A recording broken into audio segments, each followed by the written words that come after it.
बच्चों, आज का हमारा विषय है मानव पर्यावरण संबंधों की अवधारणाएं। अर्थात आज हम जिस विषय पर बात करेंगे वह विषय है कि मानव और पर्यावरण के बीच जो संबंध पाए जाते हैं उन संबंधों को लेकर अलग अलग विद्वानों और भूगोलवेताओं ने कौन कौन सी अवधारणाओं का प्रतिपादन किया है। ठीक है, जैसा कि आप सभी जानते हैं कि मनुष्य का प्राकृतिक वातावरण से वही संबंध है जो अन्य प्राणियों का है, परंतु मनुष्य ने अपनी बौद्धिक विकास के द्वारा पर्यावरण से बदलते हुए संबंध बनाए हैं, जिनसे पर्यावरण को कभी हानि हुई है तो कभी लाभ हुआ है। आदिकाल का मनुष्य जो अन्य जीव जंतुओं की भांति रहता था, वह पर्यावरण पर विशेष प्रभावशाली नहीं था, परंतु मनुष्य ने विगत 10,000 वर्षों में सभ्यता एवं संस्कृति के विकास के नए आयाम स्थापित किए हैं। इसीलिए मनुष्य एवं पर्यावरण के सहसंबंध परिवर्तनशील रहे हैं। मानव संस्कृति तथा सभ्यता के प्रारंभिक काल को प्रागैतिहासिक काल कहा जाता है। इस समय मानव की सोच आर्थिक नहीं थी।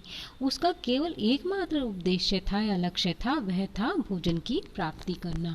अतः इस काल में मानव प्राकृतिक पर्यावरण का प्रमुख घटक था। यह काल 5,000 वर्ष से पहले का माना जाता है। जैसे ही मानव ने अग्नि का आविष्कार किया, तो अग्नि के आविष्कार के उपरांत मानवीय दृष्टिकोण में क्या आने लगा? परिवर्तन आने लगा, तथा मानव क्या करने लगा? जंगलों से लकड़ियां प्राप्त करने लगा और मांस को पकाकर खाने लगा। यद्यपि इस समय भी जो मानव था, उस मानव की जो आवश्यकताएं थीं वह अभी भी कैसी थीं? सीमित थी। और इसीलिए इस समय तक मानव और पर्यावरण के बीच में जो संबंध थे वो कैसे थे? मित्रतापूर्ण थे या मैत्रीपूर्ण थे। परंतु आज से लगभग 5,000 वर्ष पहले क्रांतिकारी परिवर्तन तब आए जब मनुष्य ने कृषि करना प्रारंभ किया, स्थायी आवास बनाकर रहना शुरू किया, जंतुओं का पालतूकरण करना प्रारंभ कर दिया तथा अपने लिए अनुपयोगी पेड़ पौधों को जैविक चक्र से बाहर निकालना सीख लिया था।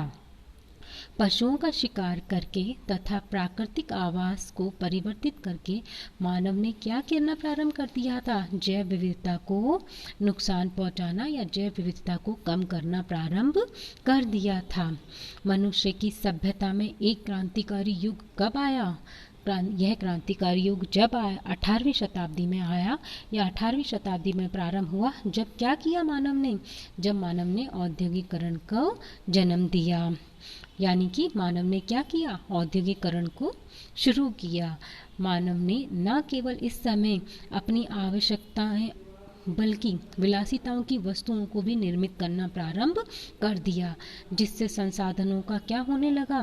तीव्र गति से दोहन होने लगा। और इस समय जीवाश्म ऊर्जा का प्रसार में भी क्या हुई? अभूतपूर्व गति से वृद्धि हुई, जिससे पृथ्वी के तापमान में निरंतर वृद्धि होती जा रही है। और इसीलिए मानव एवं पर्यावरण के सहसंबंध भी कैसे होते जा रहे हैं? आज प्रतिकूल होते जा रहे हैं। अब हम बात करेंगे कि मानव और पर्यावरण के जो संबंध हैं उनके प्रति अलग अलग विद्वानों के क्या दृष्टिकोण हैं। मनुष्य एवं पर्यावरण के मध्य सहसंबंध के विषय में विद्वानों के अलग अलग दृष्टिकोण हैं। ठीक है, कि मानव और पर्यावरण के बीच में कैसे संबंध पाए जाते हैं, इनको लेकर अलग अलग विद्वानों या अलग अलग भूगोलवेताओं ने अलग अलग मतों का प्रतिपादन किया है। जहां एक ओर यह कहा जा सकता है कि मनुष्य को इस वातावरण में अन्य जीव जंतुओं की भांति प्राकृतिक निर्देशों की अनुपालना करनी चाहिए, वहीं दूसरी ओर यह दृष्टिकोण है कि मनुष्य विकसित प्राणी है। वह कुशाग्र बुद्धि से पर्यावरण के विभिन्न घटकों को अपने अनुकूल बना सकता है और संसाधनों का अत्यधिक दोहन कर सकता है। मानव पर्यावरण के मध्य सहसंबंध का अध्ययन विभिन्न विभिन्न दृष्टिकोणों से किया जा सकता है, जिसका बोध विभिन्न विचारधाराओं के रूप में परिलक्षित होता है और ये विचारधाराएं निम्नलिखित हैं। अर्थात मानव और पर्यावरण के बीच में जो संबंध है उनको लेकर के 3 विचारधाराएं या 3 अवधारणाएं हैं। पहली है नियतिवाद, दूसरी है संभववाद और तीसरी है नवनिश्चयवाद। तो आज हम जिस अवधारणा के बारे में सबसे पहले चर्चा करेंगे वह है नियतिवाद। नियतिवादी विचारधारा को हम निश्चयवाद के नाम से भी जानते हैं, इसे नियतिवाद के नाम से भी जानते हैं, इसे पर्यावरणीय निश्चयवाद के नाम से भी जानते हैं, इसे डिटर्मिनिज्म भी कहा जाता है और इसे एनवायरमेंटल डिटर्मिनिज्म भी कहा जाता है। तो सबसे पहले किसकी बात कर रहे हैं आज हम? पहली अवधारणा जिसका नाम है निश्चयवाद। इसे पर्यावरणीय निश्चयवाद भी कहते हैं।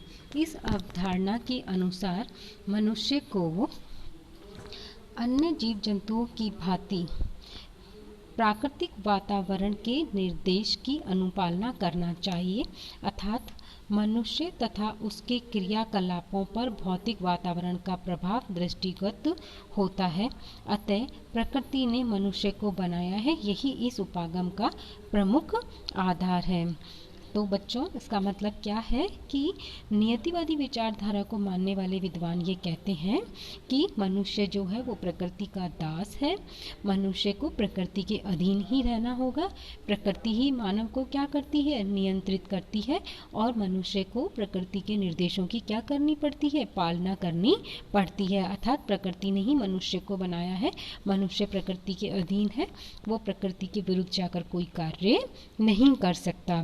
प्राचीन काल से ग्रीक विद्वानों द्वारा भी प्राकृतिक तत्वों के प्रभाव को स्वीकार किया गया है। जितने भी जो ग्रीक भूगोलवेता थे उन सब ने भी यही माना है कि प्रकृति ही क्या करती है? मानव को नियंत्रित करती है। अर्थात उन्होंने भी ये माना कि मानव और प्रकृति में से कौन ज़्यादा किस ग्रीक विद्वानों ने भी ये माना कि प्रकृति और मानव में कौन ज़्यादा बलशाली है? प्रकृति ही ज़्यादा बलशाली है, क्योंकि मानव क्या है? प्रकृति का दास है, वो प्रकृति के अधीन है, वह प्रकृति के विरुद्ध जाकर कार्य नहीं कर सकता। अब इस ग्रीक विद्वानों के अंतर्गत कौन कौन से आएंगे? तो सबसे पहले है अरस्तु। इन्होंने अपनी पुस्तक लिखी थी राजनीति और उसमें इन्होंने लिखा था यूरोप के ठंडे देशों के निवासी बहादुर होते हैं, किंतु विचारों एवं तकनीकी कौशल में कमी पाई जाती है। उन्होंने क्या कहा कि यूरोप कैसा देश है? ठंडा देश है। यूरोप कैसा है? ठंडा है। तो ठंडी जलवायु के कारण यहाँ के लोग कैसे होते हैं? बहुत बहादुर होंगे, परंतु उनमें विचारों और तकनीकी कौशल की कमी पाई जाती है। किसकी वजह से होता है ये? पर्यावरण की वजह से। इसके विपरीत उन्होंने कहा कि जो एशिया के लोग हैं वो विचारवान और कुशल होते हैं, लेकिन उत्साही नहीं होते। अब वो उत्साही क्यों नहीं होते? क्योंकि उस पर पर्यावरण का प्रभाव ही इस रूप में पड़ता है कि वो विचारवान होंगे, कुशल होंगे, लेकिन उत्साही नहीं होंगे। पर्यावरणीय निश्चयवाद का जन्म एवं विकास कहाँ हुआ था? जर्मनी में हुआ था। और इसके मुख्य प्रतिपादक कौन थे? जर्मन भूगोलवेता थे जिनका नाम था फ्रेडरिक रैटजेल। अर्थात मानव भूगोल के जन्मदाता किसे माना जाता है? फ्रेडरिक रैटजेल को माना जाता है। अब रैटजेल ने बताया कि प्राकृतिक वातावरण के तत्वों, जैसे कि प्राकृतिक वातावरण के कौन कौन से तत्व होंगे? धरातल की बनावट, वहाँ की जलवायु, वनस्पति, ये सब जो चीज़ें हैं उनमें तथा मानव के मध्य जटिल संबंध पाए जाते हैं, जिसमें पर्यावरणीय तत्व अधिक प्रभावशाली होते हैं जो मानवीय क्रियाकलापों को नियंत्रित करते हैं। अर्थात फ्रेडरिक रैटजेल ने भी यही माना कि प्राकृतिक वातावरण के जो घटक हैं, चाहे वो धरातल है, चाहे वहाँ की जलवायु है, चाहे वहाँ की वनस्पति है और वहाँ का जो मानव है, उनमें अंतर संबंध पाया जाता है। लेकिन उसमें सबसे ज़्यादा बलशाली कौन है? प्रकृति बलशाली है और मानव क्या है? उसके अधीन है या उसका दास है। और इसी क्रम में उन्होंने ये कहा कि मानव अपना सिर आकाश में चाहे जितना ऊंचा क्यों ना उठा ले, तथापि उसके पैर सदा धरती पर ही टिके रहेंगे तथा उसकी धूल प्रकृति में ही विलीन हो जाएगी। अर्थात कि मानव कितना भी विकसित हो जाए, कितना भी डेवलप अपने आप को क्यों ना कर ले है, परंतु उसे रहना तो प्रकृति के अधीन ही होगा। प्रकृति को मानव नियंत्रित नहीं कर सकता, प्रकृति ही मानव को या पर्यावरण ही मानव को क्या करते हैं? अंत में नियंत्रित करते हैं। पर्यावरणीय निश्चयवाद को स्पष्टतः पुष्ट करने का कार्य Carl Ritter, Alexander von Humboldt ने भी किया। इन्होंने भी यही माना कि प्रकृति जो है वो मानव को नियंत्रित करती है। सबसे पहले हम बात करते हैं कार्ल रिटर की। इन्होंने पुस्तक लिखी थी, उस पुस्तक का नाम था यूरोप। उसके बाद हम्बोल्ट थे, हम्बोल्ट ने एक पुस्तक लिखी थी कॉस्मोस। इन सभी ने अपनी पुस्तक में यही माना कि प्रकृति मनुष्य को नियंत्रित करती है, प्रकृति सर्वाधिक बलशाली है, मानव उसके अधीन है। इसी समय, जिस समय हम्बोल्ट ने कॉस्मोस लिखा था, उसी समय अर्थात 1859 के आसपास चार्ल्स डार्विन ने भी अपनी एक पुस्तक लिखी थी, जिस पुस्तक का नाम था जीवों की उत्पत्ति, ओरिजिन ऑफ स्पीसीज। उसमें उन्होंने जीवों के विकास एवं पर्यावरण के मध्य घनिष्ठ सहसंबंध बताया था। अर्थात उन्होंने ये कहा था कि जीवों का जो विकास होता है उस पर किसका प्रभाव पड़ता है, उस पर पर्यावरण का प्रभाव पड़ता है। अर्थात पर्यावरण ज़्यादा शक्तिशाली है, बलशाली है, सर्वोपरि है, मानव उसी के अधीन है और मानव पर्यावरण द्वारा ही नियंत्रित है। पर्यावरणवाद की संकल्पना 1911 में अपने चरमोत्कर्ष पर पहुंच गई थी, जब फ्रेडरिक रैटजेल की शिष्या जो थी एक अमेरिकन भूगोलवेत्ता थी जिसका नाम था एलन चर्चिल सैंपल। इन्होंने अपनी पुस्तक लिखी थी जिसका नाम था भौगोलिक वातावरण के प्रभाव। इस पुस्तक का जब प्रकाशन हुआ तो पर्यावरणवाद की संकल्पना क्या हुई, अपने चरम पर पहुंच गई। सैंपल ने रैटजेल के एंथ्रोपोजोग्राफी नामक ग्रंथ में प्रतिपादित इस विचारधारा को मद्देनजर रखते हुए उपयुक्त पुस्तक लिखी थी। मतलब सैंपल ने जो अपनी पुस्तक लिखी थी वो किससे प्रभावित होकर लिखी थी, रैटजेल की एंथ्रोपोजोग्राफी नामक पुस्तक से प्रभावित होकर ही सैंपल ने अपनी पुस्तक भौगोलिक वातावरण के प्रभाव लिखी थी। सैंपल महोदय ने वातावरणीय निश्चयवाद के सिद्धांत का समर्थन करते हुए कहा था कि मनुष्य पृथ्वी तल की उपज है, अर्थात मनुष्य क्या है, भूतल की उपज है। इसका अभिप्राय केवल इतना ही नहीं है कि वह पृथ्वी का बच्चा है और उसकी धूल का कण है, वरन यह भी है पृथ्वी माता ने उसका पालन पोषण किया है, उसके लिए कर्तव्य निश्चित किए हैं, उसके विचारों को निश्चित दिशाओं की ओर मोड़ा है, उसके समक्ष ऐसी कठिनाइयाँ उपस्थित की हैं जिनसे उसके शरीर को बल मिलता है और बुद्धि को तीव्रता। पृथ्वी ने उनको नौ संचालन और सिंचाई की समस्याएं दी हैं और साथ ही साथ उनके कान में उन समस्याओं का हल भी बतला दिया है। वह उसकी हड्डी और मांस में तथा उसके मस्तिष्क और आत्मा में प्रविष्ट हो गई है। अर्थात सैंपल ने क्या कहा, सैंपल ने ये कहा कि मानव जो है वो क्या है, भूतल की उपज है, यानी कि पृथ्वी का बच्चा है और पृथ्वी की ही धूल का एक कण मात्र है।